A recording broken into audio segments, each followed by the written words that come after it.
नमस्कार। धान में सरसों की खली डालने के पहले जो मुख्यपूर्ण 4 महत्वपूर्ण तथ्य हैं, उनको आपको ज़रूर जान लेना चाहिए।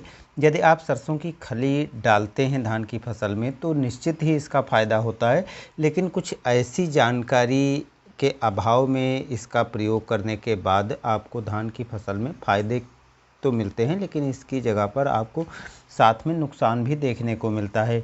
तो ये महत्वपूर्ण जो चीज़ें हैं, इनका आपको नॉलेज ज़रूर होना चाहिए, तभी आप सरसों की खली धान में डालेंगे तो पूरा लाभ ले पाएंगे।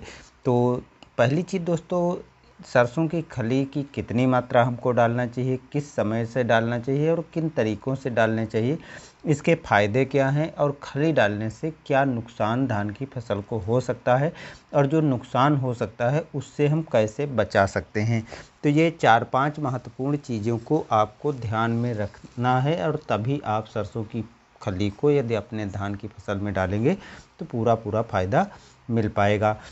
चलिए हम पहले मात्रा के बारे में बात करते हैं। देखिए दोस्तों, धान की फसल में यदि सरसों की खली को आप डालते हैं तो इसकी अलग-अलग मात्रा प्रयोग की जा सकती है, क्योंकि इसको अलग-अलग तरीके से डाल सकते हैं।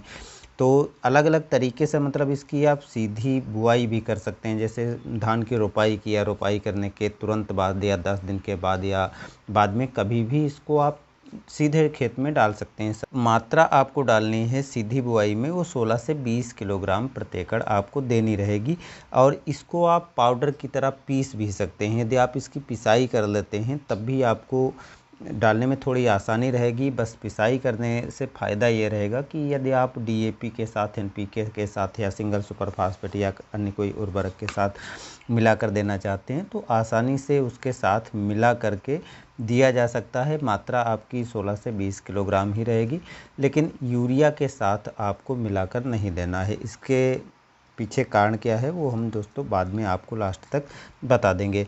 तीसरा तरीका है घोल करके यदि आप इसको देते हैं तो बुआई करने की अपेक्षा ज़्यादा लाभ पहुंचता है और तुरंत फ़ायदा मिलता है, क्योंकि पत्तियों पर जब ये पड़ती है सरसों की खली तो उसका तुरंत लाभ मिलना पौधे को चालू हो जाता है और मात्रा भी कम लगती है, पैसे की भी बचत होती है। लेकिन घोल के आप सीधे, ऐसा नहीं है कि घोल लिया और सीधे खेत में जा कर के स्प्रे कर दिया।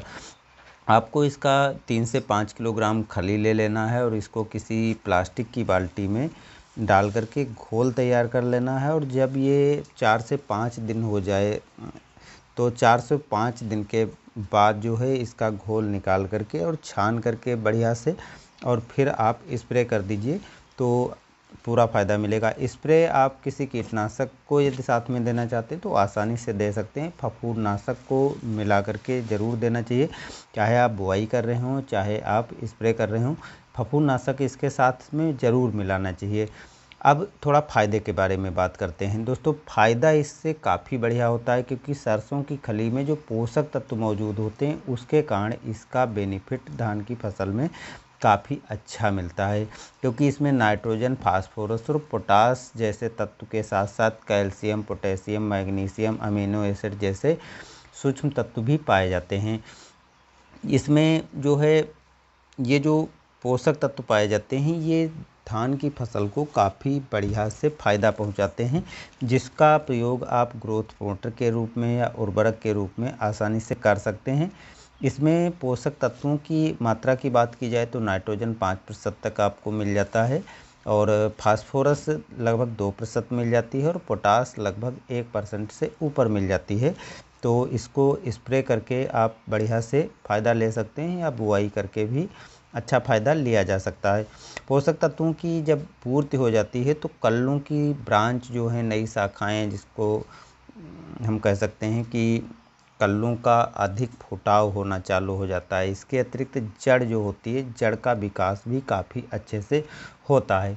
हरित लवक की मात्रा बढ़ती है, यानी पौधे हरे हो जाते हैं और पौधे हरे हो जाते हैं तो प्रकाश संश्लेषण की क्रिया, यानी जो भोजन बनाने की क्रिया है वो काफ़ी अच्छे से होती है और तनाव मुक्त पौधा हो जाता है, जिससे पौधे की ग्रोथ और विकास काफ़ी अच्छे से हो जाता है। और जड़ों में जो फफूंद लगने जैसी या जड़ सड़न जैसी समस्या जो आती है उससे भी बचाव सरसों की खली करती है और कुछ प्रकार के जो कीट हैं उनसे भी सुरक्षा पहुंचाता है। तो यानी कई तरह से ये लाभ पहुंचाता है। तो जब आप सरसों की खली देते हैं तो इतने सारे लाभ हैं, तो नुकसान भी इससे होता है। अब नुकसान क्या होता है, देखिए जब आप सरसों की खली को सीधे मिट्टी में दे देते हैं या स्प्रे करते हैं तो ये फफूंद पैदा करती है। यानी फफूंद जब पैदा करेगी तो जाहिर सी बात है आपके पौधे पर, पत्तियों पर फफूंद लगना चालू हो जाएगी। जड़ों में फफूंद से बचाव करती है, लेकिन पौधे के तने और पत्तियों पर इसके धब्बे आपको दिखाई पड़ेंगे, तो वहाँ पर इसका नुकसान भी देखने को मिलता है। इसलिए जब भी आप इसका यूज करें तो इसके बचाव का उपाय भी साथ में ज़रूर करें। बचाव के उपाय का मतलब है कि जब फफूंद लगना हमें पता है कि ज़रूरी है तो फफूंद नाशक का यूज करें। जैसे आप यदि सरसों की खली की सीधी बुआई कर रहे हैं तो 500 ग्राम आप फफूंद नाशक ले करके और सीधे उसमें मिला करके आप बुआई कर सकते हैं। उर्वरक में भी यदि साथ में डाल करके ले रहे हैं तो उसमें भी डाल करके आप सीधे बुआई कर सकते हैं। स्प्रे कर रहे हैं तो स्प्रे करने के लिए जो घोल तैयार कर रहे हैं, घोल में फफूंद जनित दवा मिला करके और स्प्रे कर दीजिए। जो फफूंद लगता है जिससे नुकसान होता है उससे बचाव हो पाएगा। तो जो भी ये सरसों की खली के बेनिफिट हैं वो पूरे आपको मिलेंगे। अब जो मैंने बताया था कि यूरिया के साथ में आपको इसे मिलाकर नहीं देना है, तो इसके पीछे कारण क्या है, जब यूरिया के साथ मिलाएंगे तो सरसों की खली और यूरिया मिक्स होने पर फफूंद अधिक पैदा होगी, जिससे फफूंद जनित रोग और भी ज़्यादा फैलेगा। तो यही कारण है कि यूरिया के साथ नहीं मिक्स करना है। तो यदि आप इस तरीके को ध्यान में रख के और ये इन चीज़ों का फ़ायदा आप लेना चाहते हैं तो आपको ये कुछ तरीके, कुछ बातों का ध्यान रखना है और सरसों की खली का पूरा फ़ायदा मिलेगा। तो आज की जानकारी इतनी ही। धन्यवाद।